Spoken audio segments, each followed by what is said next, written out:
Сәлеметсіздер ме, құрметті студенттер? Мен Дәулеткелдина Салтанат Нұрлыбекқызы.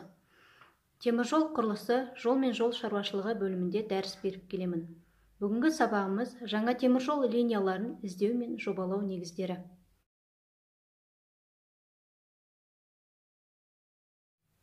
Бүгінгі сабағымыздың тақырыбы жоспардағы айналма қисықты есептеу.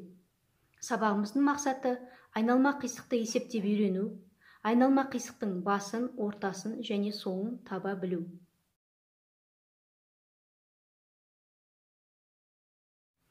Айналма қисық дегеніміз жолымызда кездескен әртүрлі кедергілерге байланысты қойылатын бұрылыс жолдар. Бүгінгі сабағымызда осы айналма қисықты қалай анықтаймыз, қалай есептейміз, сол жайлы талқылайтын боламыз.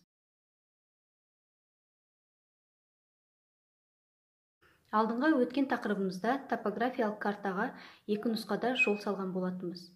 Сол әр балада өздерінің нұсқаларыңыз бойынша жолдарыңызда неше айналма қисық жолы бар, соны анықтап табамыз. Ең бірінші, айналма қисықты есептемес бұрын біз негізгі элементтерін білуіміз керек. R радиус, альфа бұрылу бұрышы, Т қисықтың тангенсі, бұрыштың жоғарғы жағы мен қисықтың басы немесе соңы арасындағы түзу кесіндісі. К қисықтың басынан оның соңына дейінгі қисықтың ұзындығы.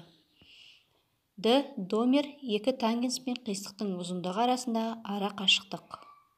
Осы үш мәнді есептеу бойынша сіздерге бір мысал көрсетейін. Альфаны 33 градус деп алдым, радиусты 1000 деп алдым. Осы екі мән бойынша қисығымызды, тангенсімізді және домерімізді анықтаймыз.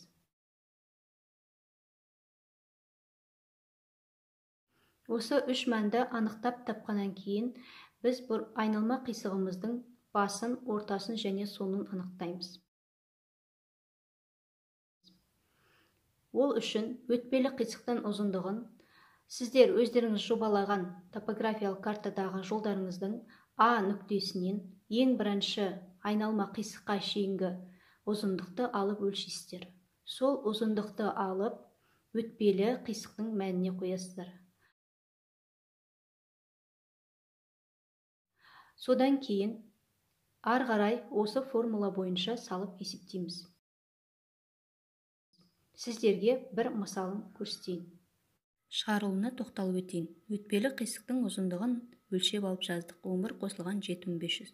Одан азайттық тангенсті. Тангенстің қисықтың және домердің мәндерін біз бастапқы формулада шығарған болатынбыз, үш мәнді. Сол үш мәннің теңдігін осы есепке енгіземіз. Азайтамыз тангенсті, одан қисықтың басының нүктесі анықталады, оған қосамыз қисықтың ұзындық мәнін, қисықтың соңы анықталады. Осы екі мәнді анықтап болып барып, біз қисықтың ортасын анықтаймыз. Қисықтың ортасын анықтағанда К-ның теңдігін екіге бөліп жазып барып, нүктесін табамыз. Міне осылай біз айналма қисықты есептейміз. Айналма қисықтың бастапқы нүктелерін табамыз.